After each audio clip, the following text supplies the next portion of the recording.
The summer of 1937 came to Millbury like a sigh, long, heavy and sweet with the scent of honeysuckle. The hills stood quiet that year, and the townspeople spoke in low voices about the new couple who had taken the farmhouse by the edge of the woods. Samuel Hensley was a tall man with slow hands and eyes that never seemed to rest. His wife, Clara, looked like a shadow that had forgotten how to move. The first time anyone saw her, she stood on the porch steps, hair tied back with a ribbon too bright for her pale skin, her eyes drifting toward the trees, as if listening for something only she could hear. The house itself had a smell no one could quite name. When the wind shifted, it carried a faint sweetness, like honey left too long in the sun. Some said it was the wood rotting from inside. Others said it was the bees that had once lived in the walls. But old Mrs. Keaton, who sold bread down by the mill, swore she could smell it from half a mile away, and that it wasn't honey at all. It was something that wanted to be. Samuel didn't talk much. He nodded to the grocer, tipped his hat to the preacher, and never joined the men at the tavern. He said the farm kept him busy. The first of his brothers arrived in early July, driving a truck full of tools and lumber. Then another came. Then another, 3 in all. They stayed on without explanation, working the fields by day and shutting the windows tight each night.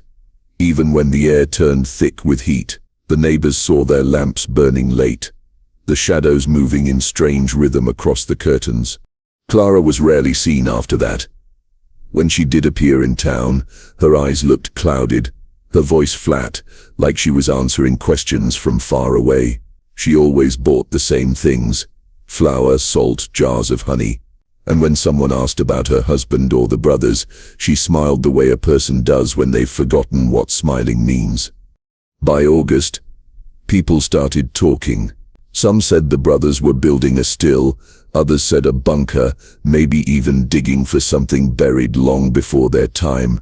But every rumor ended the same way, with a shiver and a change of subject. In Millbury, you learned not to dig too deep into other people's soil. One night, a storm rolled through the valley. The rain came sideways, battering the roofs and drowning the crickets. A traveler seeking shelter claimed he saw a woman through the Hensley window, her face pressed to the glass, eyes wide, mouth open, as if trying to speak through the thunder. He swore she wasn't alone. Behind her, he said, were 3 shadows standing perfectly still, their hands on her shoulders like guardians or jailers. No one believed him. Not entirely. But after that night, the smell from the house grew stronger, thick enough to taste when the wind turned east. And though no one ever said it aloud, everyone in Millbury began to wonder the same quiet thing. What, exactly, was that sweetness trying to hide? The story of the Hensley brothers began long before the house that smelled of honey. Back then, the 4 of them lived under a sagging roof on the edge of the same valley, where their father raised them with hard hands and no softness. Their mother had died bringing the youngest into the world, and her absence became the ghost that ruled them all. In the years that followed, the boys grew wild and quiet, tied to one another in ways that no one could understand. On the night of their father's funeral, they gathered in the barn, the smell of hay and sweat thick in the air, and carved a promise into the wooden beam above the door. No woman would ever divide them again.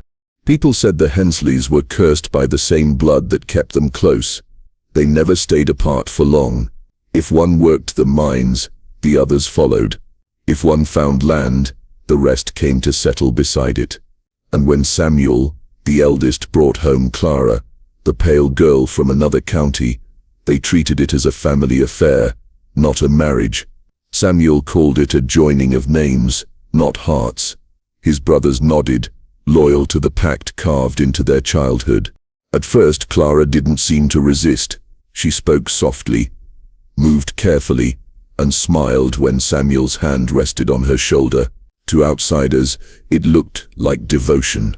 But those who caught her alone noticed the tremor in her fingers, the way her eyes darted to the corners of rooms, as if listening for unseen footsteps. She was never quite alone, even when she appeared to be. The brothers were always near, fixing fences, tending the fields, repairing the same boards again and again, their boots leaving identical prints in the dirt.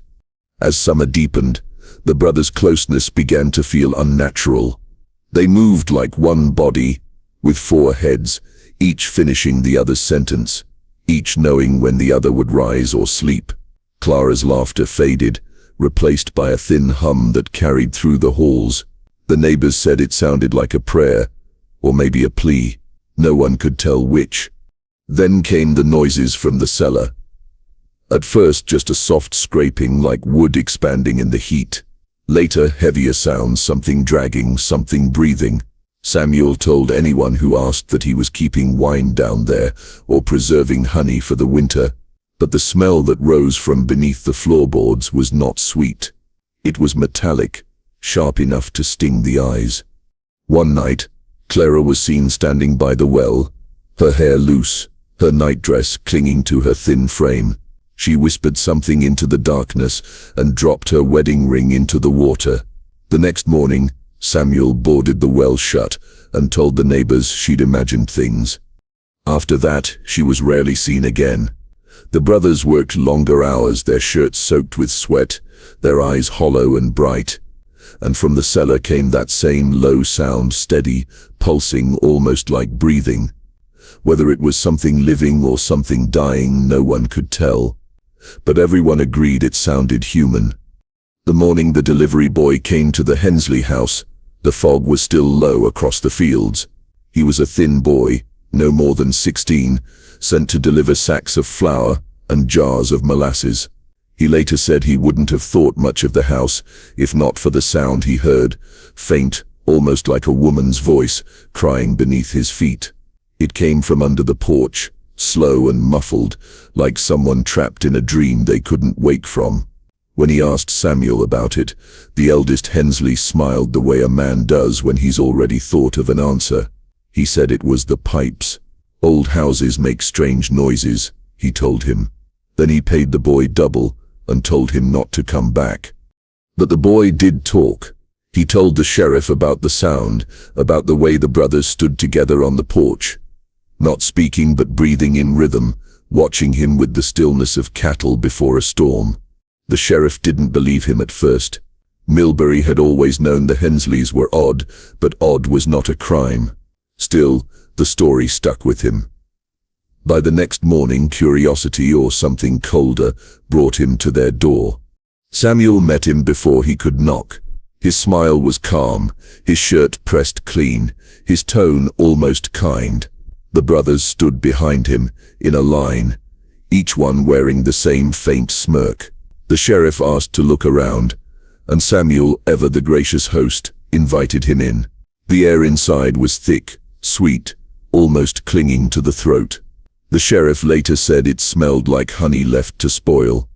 When he reached the cellar door, he noticed the latch was on the outside. He asked for the key. Samuel's hand hesitated just a moment too long before he fetched it. The lock opened with a sound that made the sheriff's teeth ache. Down in the darkness, the air turned wet and sharp. The lantern's light showed what words could never soften. Garments hung along the walls, women's dresses, shawls, slips, some old, yellowed with time, others fresh and still folded at the edges. And in the corner, a small iron cot. The fabric upon it was stiff with something that had long since turned black. The sheriff called out for Clara, but no one answered. The brothers said she was resting. They said she'd been unwell.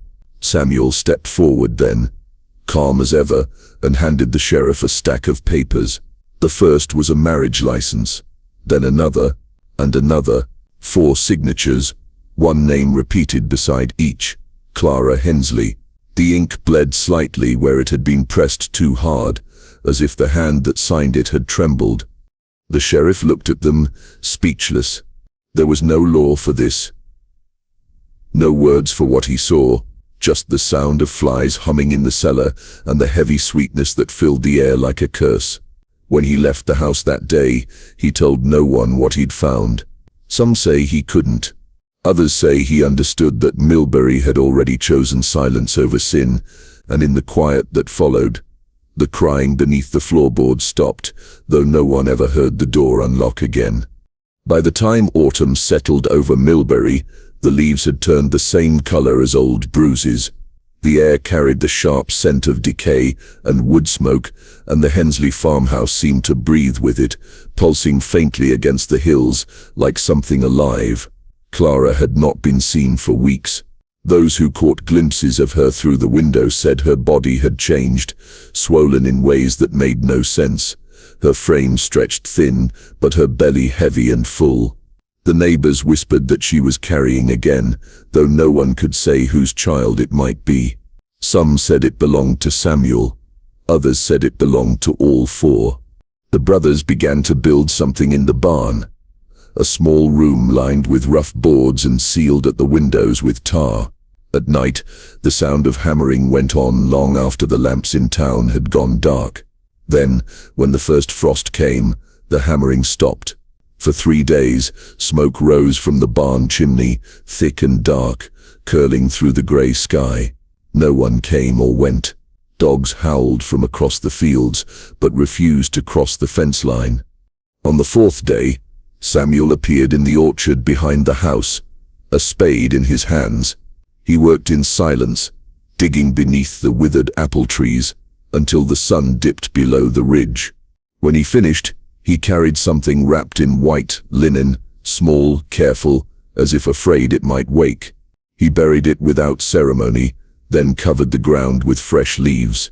Those who saw him from the road said his face looked calm, almost peaceful, like a man fulfilling an old promise.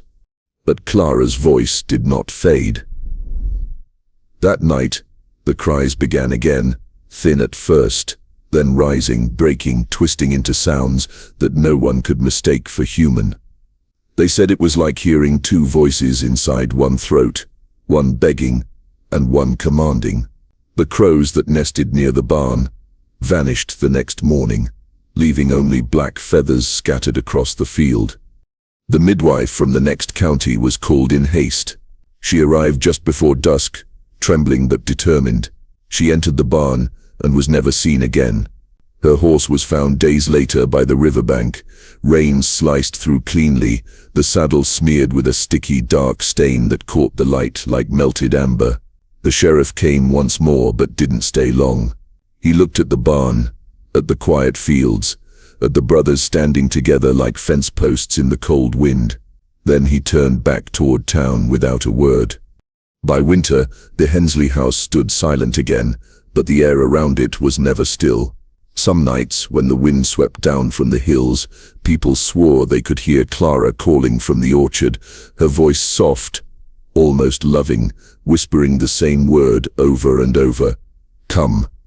The story of the Hensleys spread like smoke that winter.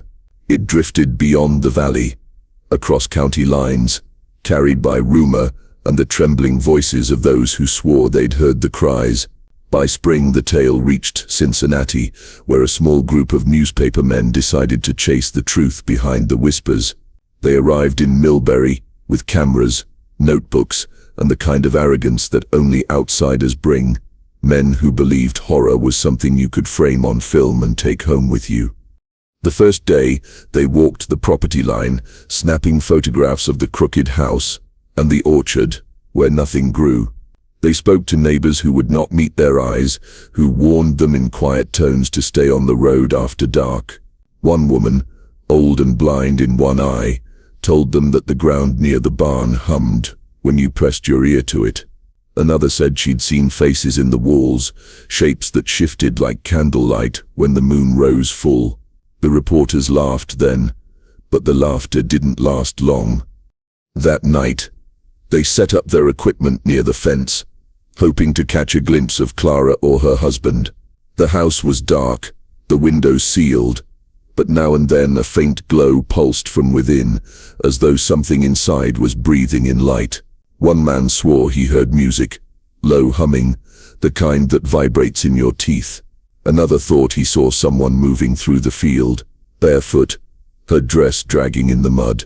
They stayed until their nerves broke, then packed their gear and left before dawn, faces pale, hands shaking. Their notes were found weeks later in the glove compartment of a car that had crashed into a ravine just outside town. The engine was still running, the headlights cutting through the fog toward nothing. There were no bodies inside, only notebooks filled with half-written sentences and sketches of the farmhouse, lines spiraling down the page into what looked like eyes, hundreds of them staring back. After that, the house came alive again. Every night, people on the far side of the valley saw faint lights flickering beneath the earth, as though lanterns were being carried through tunnels no one had ever dug. The orchard glowed faintly, sap dripping like honey from the trunks. The ground trembled now and then, a soft pulse you could feel through your boots. When the sheriff finally returned, he found the brothers waiting at the gate. They were smiling, their clothes too clean, their faces too calm. Behind them stood Clara, barefoot in the mud, her hair cut unevenly close to her scalp. Her eyes were open but empty, as if someone had taken her from behind those eyes and left only the body behind. The sheriff tried to speak, but the words dried in his throat. Samuel placed a hand on Clara's shoulder and said quietly, "She's happy now." The sheriff didn't step forward. He turned, walked back to his car, and drove away without looking in the mirror. That night, the lights under the soil burned brighter than ever, and for the first time, the people of Millbury stopped calling it rumor. They started calling it a haunting. The land stayed untouched for years after the Hensleys disappeared. Grass grew over the broken fence posts, the orchard turned to rot, and the farmhouse folded in on itself like something ashamed of being seen. By the time 1953 came, most people in Millbury had learned to forget. But forgetting never lasts long in cursed soil.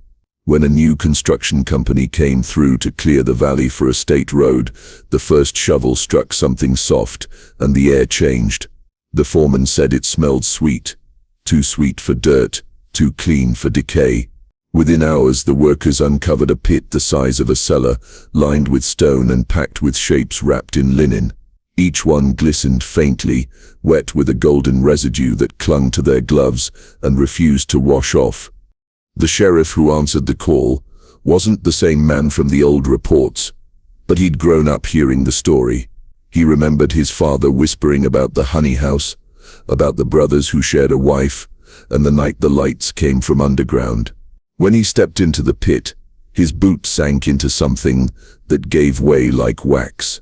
Beneath the linen was skin, still pale, still soft in places, as though time itself had refused to touch it.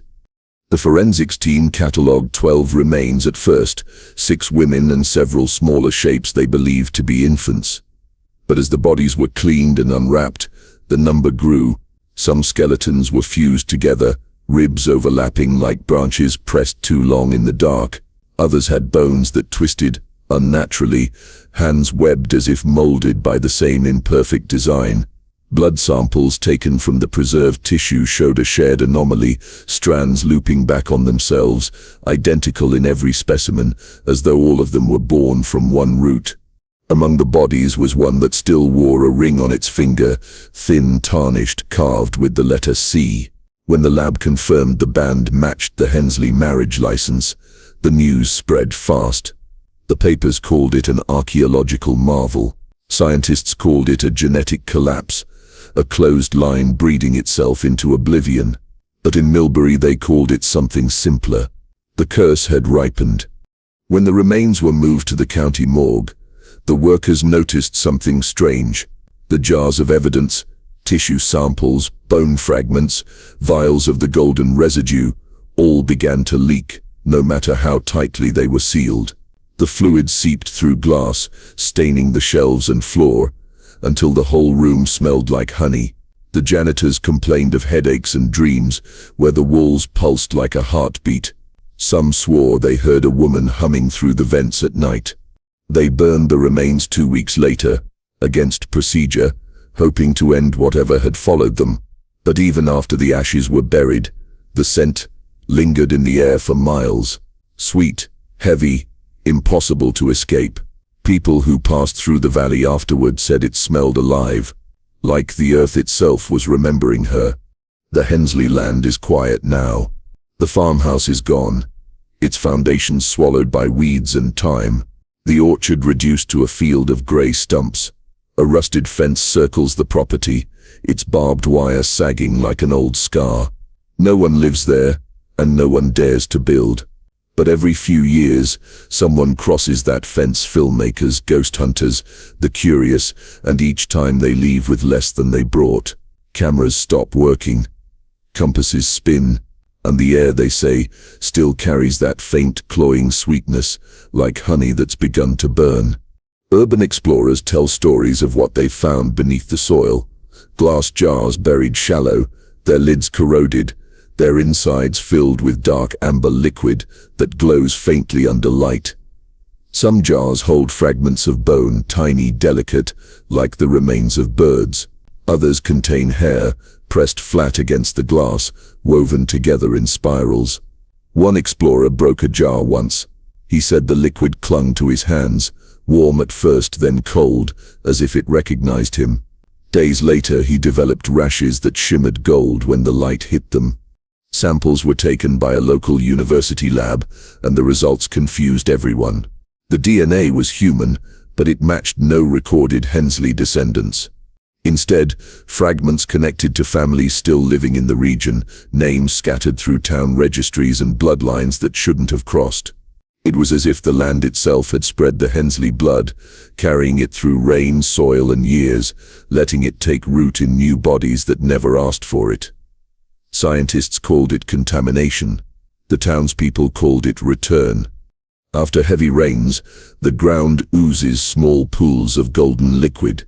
Children once tried to collect it in jars, but their parents stopped them after the first boy grew sick, his skin slick with a sweetness that would not wash away.